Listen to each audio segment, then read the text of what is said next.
And just like that, guys, we're down to 2 episodes left of The Last Dance. It's already making me really sad because this documentary has been fascinating, revealing, entertaining more than anything in a time of need right now. Donnovan Bennett, Jesse Rubinoff, Faizal Khamisa here kicking it with you. Talking about episodes 7 and 8. And this one covered so many things. We had the baseball. We had the Space Jam. We had the gambling conspiracy theories. We had MJ fighting teammates. But interestingly enough, guys, I want to start talking about the team, the Chicago Bulls at least, post MJ for a second, because we got some details on an alleged Scottie Pippen incident that I'd heard about before and I never really confirmed until this documentary in a playoff game with the team, needing a win.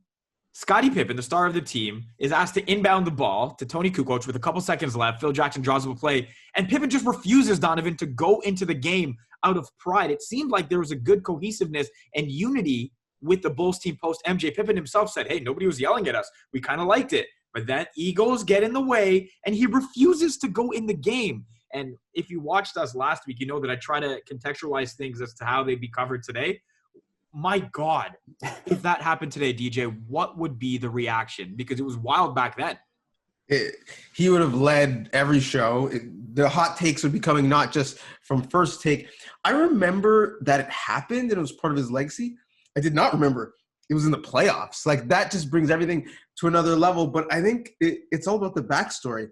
It would be one thing if they were drawing up a play for B.J. Armstrong or Steve Kerr or Paxson.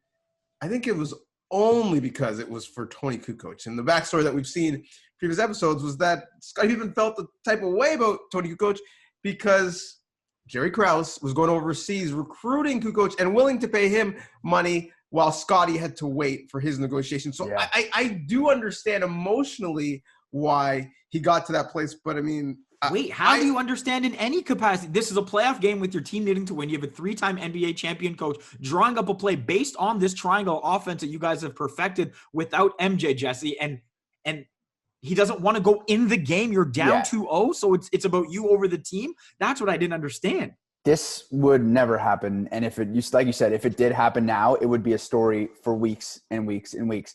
And the confluence of events was so funny, too, because he refuses to go in the game. And then Kukoc ends up hitting the game winner. So they're celebrating, but they're like, they're mad. Just wait till we get to the change room because we have to address this thing. And you could see Phil Jackson, the rest of the team celebrating after Kukoc hits the shot. And Jackson doesn't even break a smile because he knows what's coming. You get into the locker room and you have to address this. And then we hear the story about Bill Cartwright standing up, giving a speech, and ultimately everybody coming to tears. But I thought the most fascinating part of this whole incident was that when they went to Scottie now, he said if he had to do it over again, he wouldn't change it.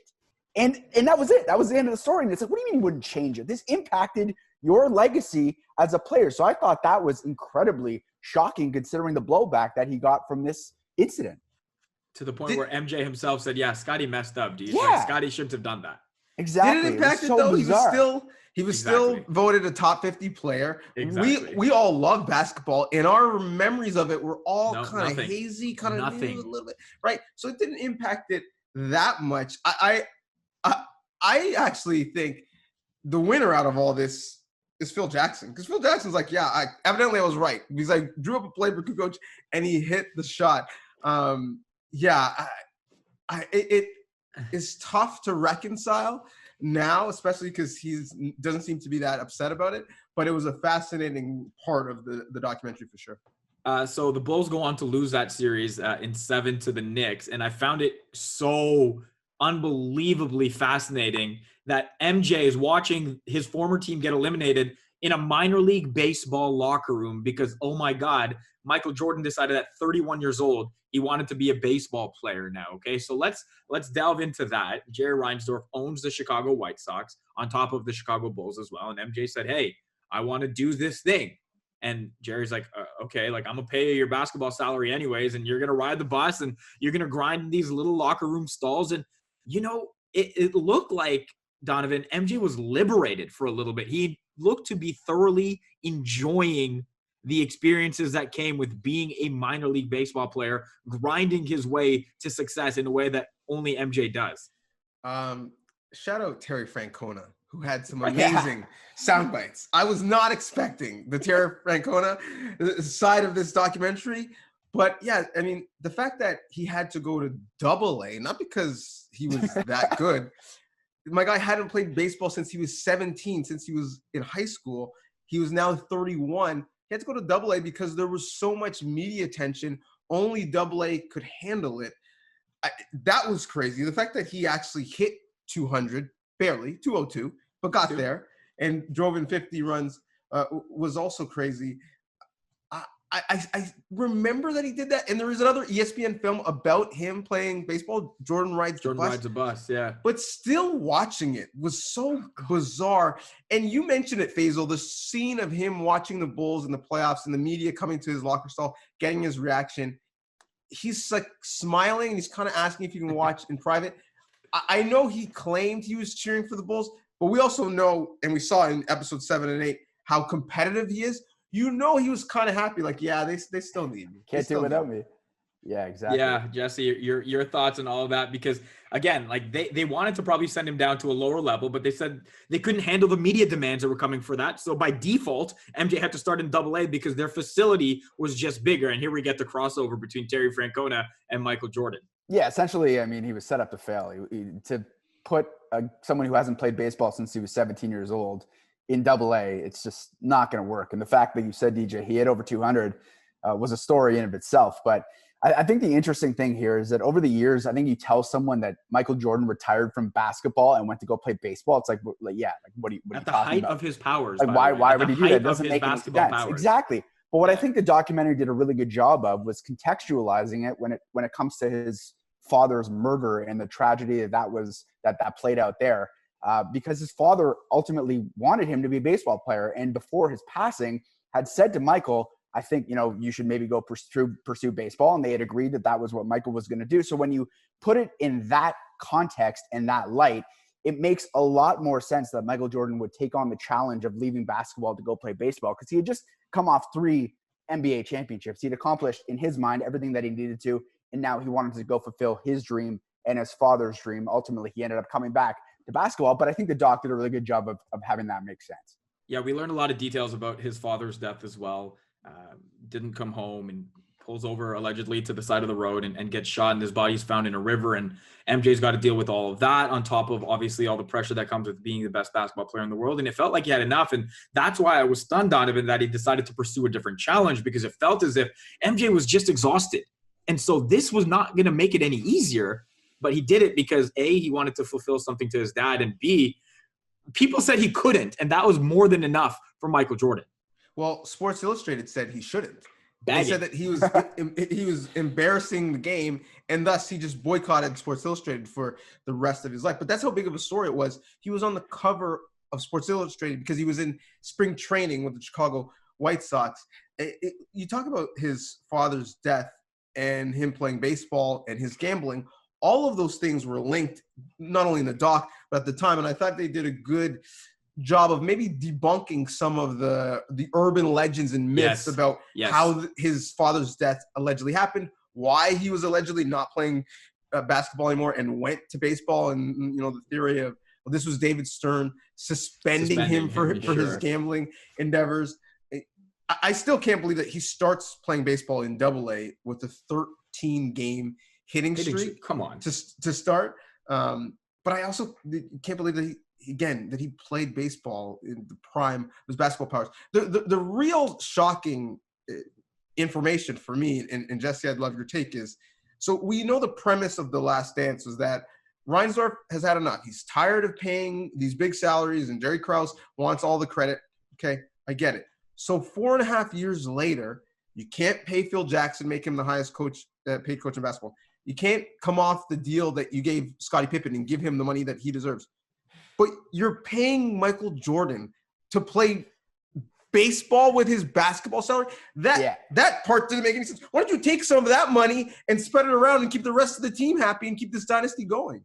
It almost feels like he knew in the back of his mind that once Jordan was done with this baseball thing, he was going to come back and he was going to be playing basketball once again. And I think one of the interesting things was from Jordan's retirement press conference, where he said, right now, there's nothing that challenges me in basketball. But he left the door open. He said, when I get to a point where I feel like I can be challenged again, then I'll come back. And I think once he was removed for enough time from basketball, he decided, okay, now I can come back. Now people are going to doubt me. And that's all the motivation that I need in his mind to come back and try and prove people wrong and prove that I'm still the greatest basketball player. Ultimately, it was a challenge because he ended up losing in the playoffs his first year back. But we all know what happened after that. He came back and he was still Michael Jordan. I actually respect Reinsdorf's decision to pay him. And the way he said it was, he's earned everybody so much money. And so we're just keeping a retainer on him because we know he's coming back. And then the way he comes back, guys, as we transition to that, it's not like a formal press release with, here are his stats, here are his accolades, here is what happened, here's a quote. I'm back. Bleep y'all, I'm back. That is gangster, Donovan. That is gangster.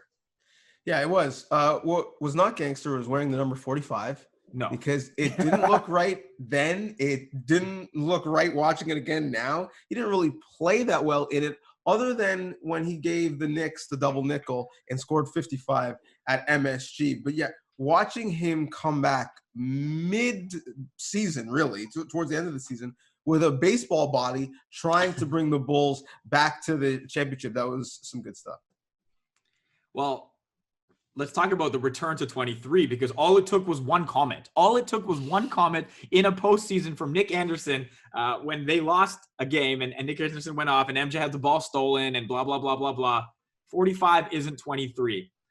Guy, bad. And very bad. You saw BJ Armstrong. He's like, damn, like, why you have to go do, like, why are you doing this, man? Like, what are you doing saying words like this? And that's all MJ needed to make the shift and bring that legend of 23 back, Jesse. Yeah, this follows the whole theme that we talked about this last week too. Jordan, all it takes is one little personal slight, and we saw that throughout this episode again. BJ Armstrong celebrating. Like, he had a game-winning shot and he's celebrating. Like, that's not like it's something that was personal necessarily. He just was happy that he hit the game-winning shot against Michael Jordan. He's allowed to be happy, in my opinion. We saw LeBradford Smith, Horace Grant, George Karl.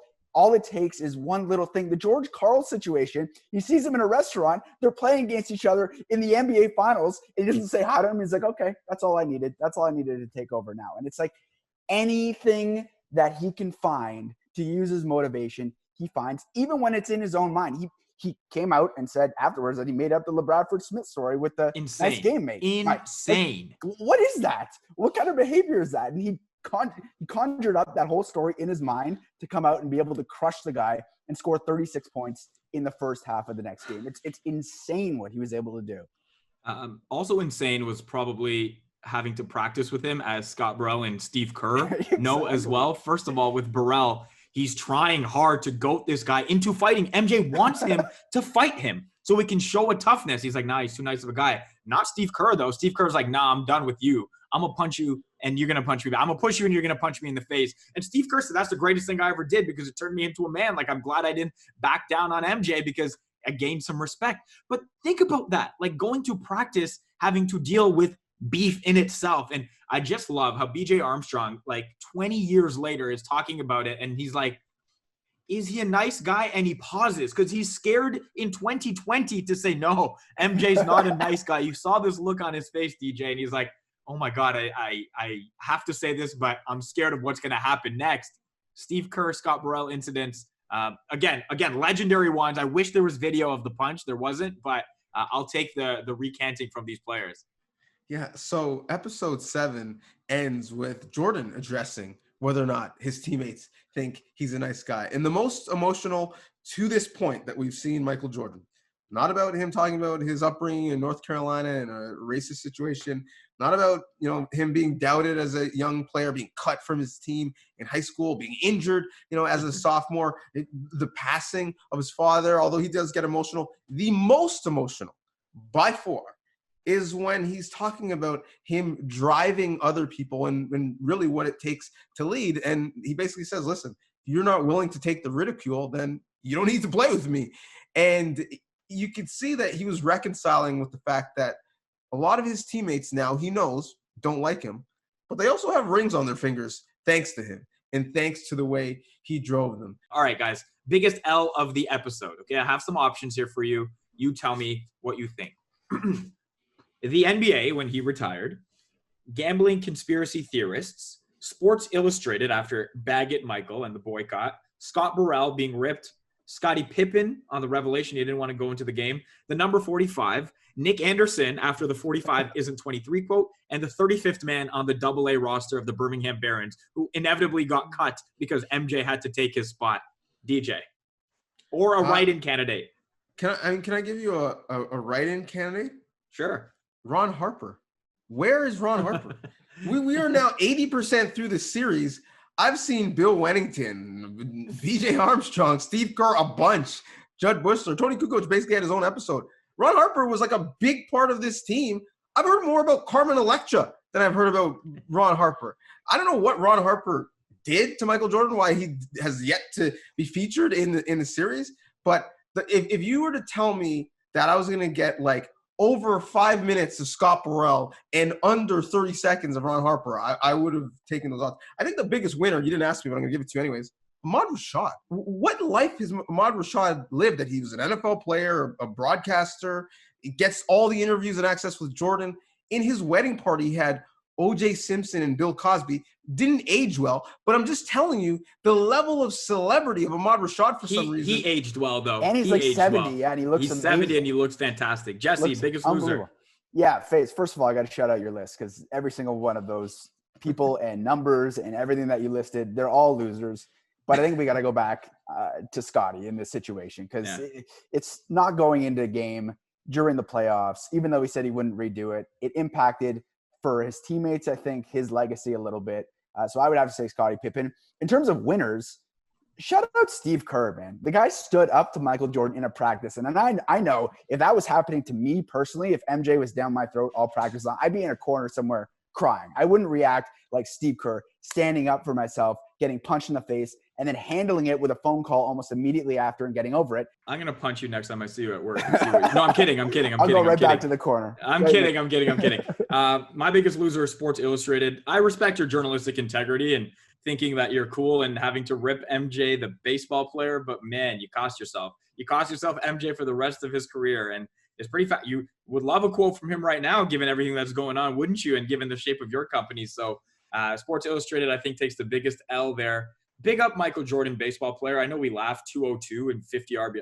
That's pretty good for a 31-year-old who didn't play for basically half his life and was the best basketball player in the world. I vote we change the Mendoza line to the Jordan line for anybody hitting under 202 now instead of 200. I think just make it more of a cultural thing and embrace the fact that the all-time greatest basketball player, or the biggest basketball player of all time, at least in star power, decided to play a different sport, then come back and win 3 more championships. So another fascinating set of episodes, guys, 7 and 8. I cannot wait to see what 9 and 10 have to bring. I'll just leave it like this. For Jesse Rubinoff, Donnovan Bennett, I'm Faizal Khamisa. Break.